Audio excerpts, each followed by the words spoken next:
곧 아들 놈을 큰 댁으로 보내드리겠습니다요. 내날 시장이 다스리는 시의 주민들은 그의 비위를 맞추려 할 때 그의 집을 큰 댁이라고 불렀던 것이다. 공장으로 돌아간 소렐 영감은 아들을 찾아보았으나 허사였다. 무슨 일이 벌어질지도 모른다는 불안에 쫓긴 줄리 양은 한밤중에 집에서 빠져나갔던 것이다.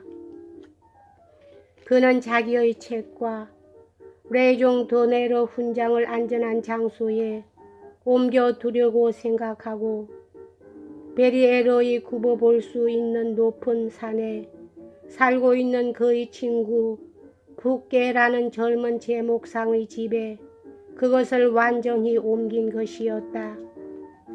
이 게으름뱅이, 그가 다시 돌아왔을 때 아버지가 소리쳤다. 내 놈에게는 여러 해 동안 외상으로 먹여준 밥값을 내게 갚을 만한 기특한 마음씨가 있는지 없는지를 하느님은 알고 계실 거다. 내 놈의 누더기를 꾸려가지고 어서 시장 놈의 집으로 꺼져버려라. 줄리 앙은 얻어맞지 않은 것을 이상하게 생각하면서 황급히 집에서 빠져나왔다. 그러나 무서운 아버지의 눈길에서 벗어날 수 있는 곳까지 오자 곧 발길을 늦추었다. 교회에 잠시 들렀다 가는 편이 자기의 위선에 도움이 되리라고 생각한 것이었다. 이 말이 독자 여러분에게는 놀랍게 들릴 것인가? 이 위선이라는 무서운 말에 도달할 때까지 이 시골 청년은 오랫동안 영혼의 편력을 겪어온 것이다.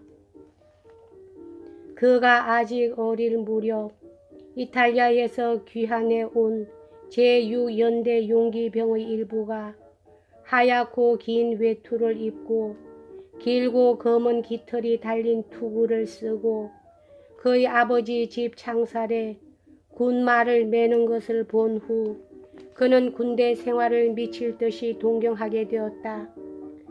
그 후에도 늙은 군의관이 말해주는 로디교와 아르콜레, 리볼리 등의 전투담의 넋을 뺏겼다. 그는 이 노인이 자기의 십자 훈장을 바라볼 때의 타는 듯한 눈길을 놓치지 않고 보았다.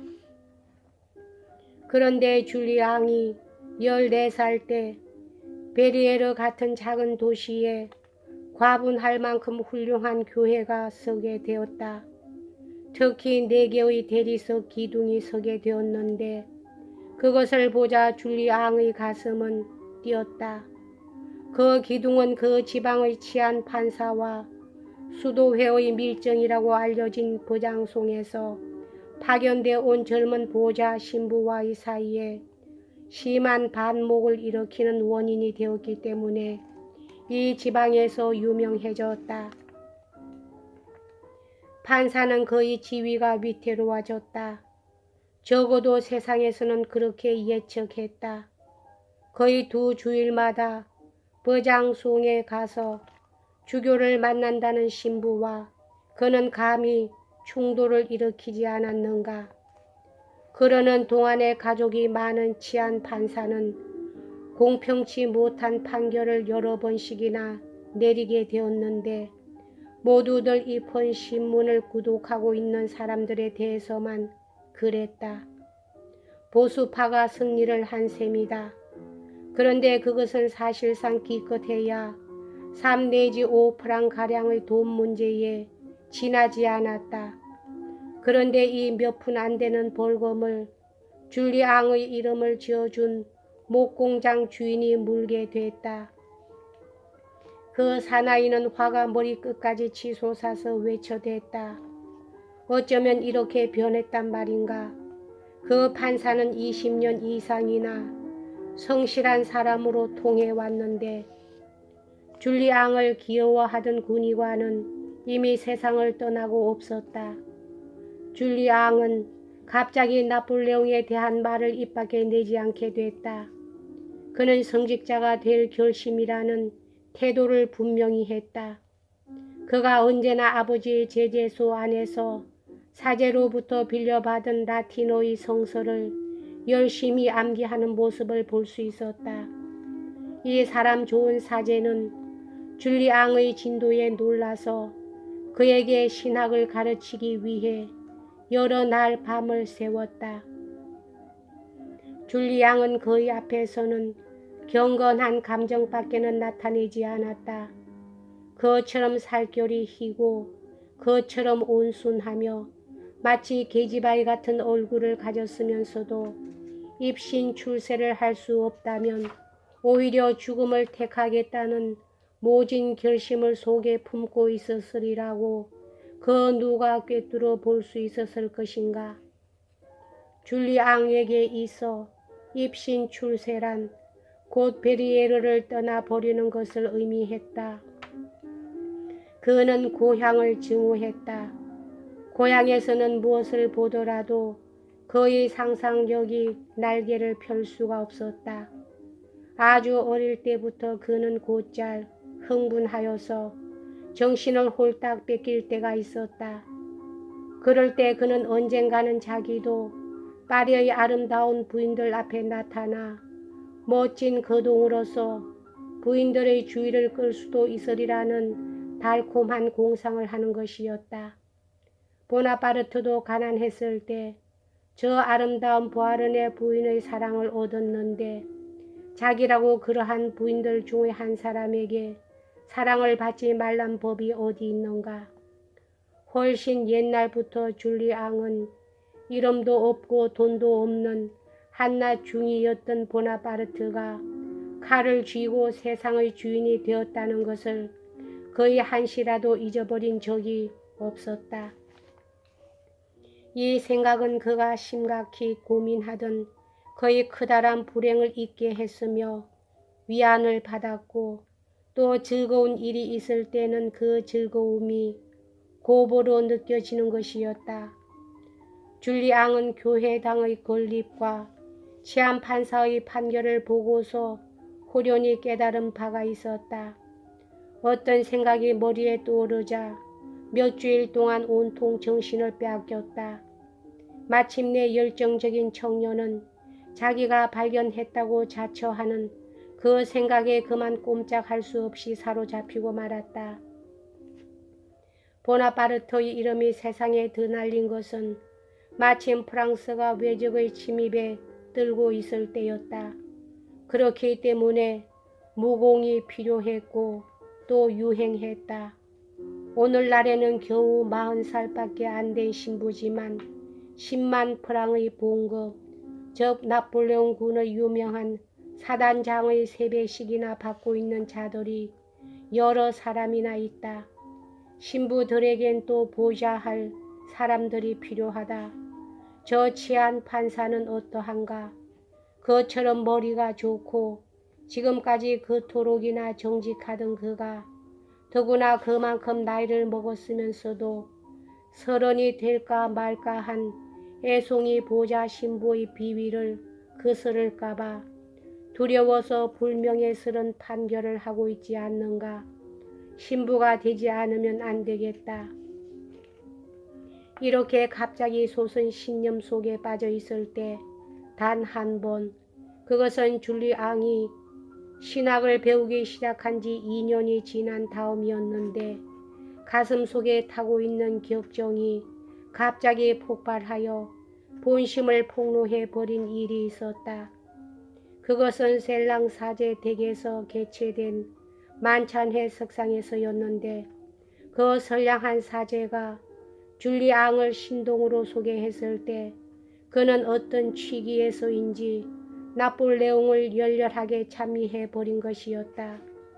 그 후 그는 전나무 제목을 운반하다가 팔을 삐었다는 핑계로 자기 오른팔을 가슴 앞에 매달고 2달이나 그런 부자연스러운 자세를 풀지 않았다.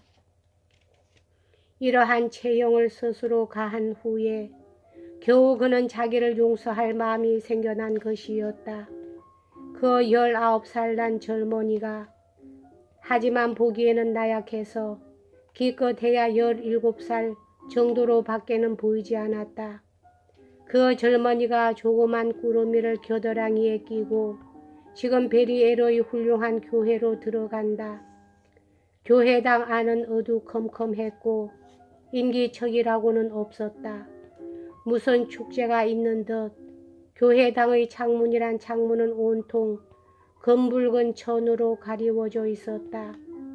때문에 햇빛이 비쳐들자 그곳은 무척 장중하고도 종교적 느낌을 주는 현혹적인 광선으로 들어찼다. 줄리앙은 몸을 부르르 떨었다.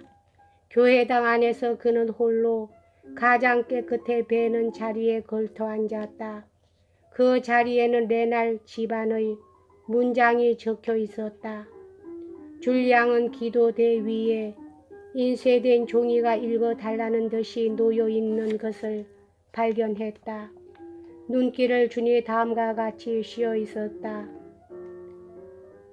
모1. 고장송에서 형을 받은 루이 장렐의 사형 및 그 최후의 전말. 종이는 찢어져 있었다. 뒷면을 뒤집어 보니 어떤 행의 첫 두 마디만이 눈에 들어왔다. 그것은 제1보였다. 대체 누가 이런 종이를 이런 곳에다 두었을까 하고 줄리앙은 생각했다. 그리고 한숨을 쉬고 나서 중얼거렸다. 불쌍하게도 불행한 놈이로군. 이 사나이의 이름은 내 이름과 그 의미가 같지 않는가. 그렇게 중얼거리고 나서 그는 종이 조각을 구깃구깃 구겨버렸다. 교회당을 나오려 하니 성수반 곁에 피가 흐르고 있다고 생각했는데 실은 그곳에 뿌려진 성수였다. 창을 가린 붉은 커튼의 반사로 인해서 물이 피처럼 붉게 보인 것이다. 줄리앙은 속으로 떨었던 것이 창피스럽게 여겨졌다. 내가 급장이란 말인가. 무기를 들어라. 그는 중얼거렸다. 이 말은 노 군이 간의 전투담에서 늘 오르던 것이었기 때문에 줄리앙에게는 영웅적으로 들렸다. 그는 일어나서 재빠른 걸음걸이로 레날 씨의 집을 향했다. 아무리 모진 결심은 했을 망정 막상 그 집이 20발자국 저쪽에 보일까 말까 한 지점에 이르자 그는 아주 풀이 죽어서 견딜 수가 없었다. 철책 문은 열려 있었으나 어쩐지 어마어마하게 보였다. 그 안으로 들어가야 했다.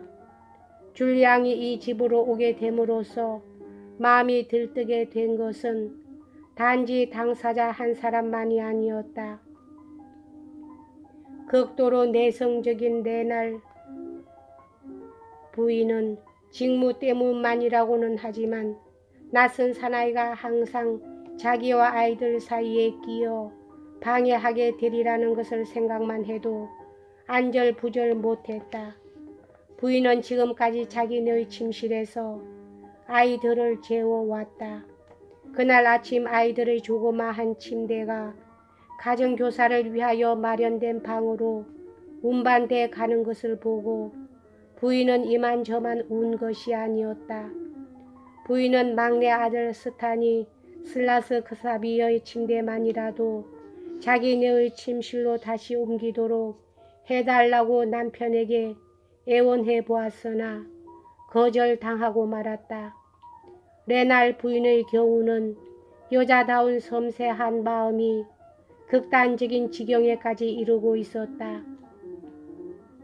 그녀는 아주 불쾌한 상상을 하고 있었다.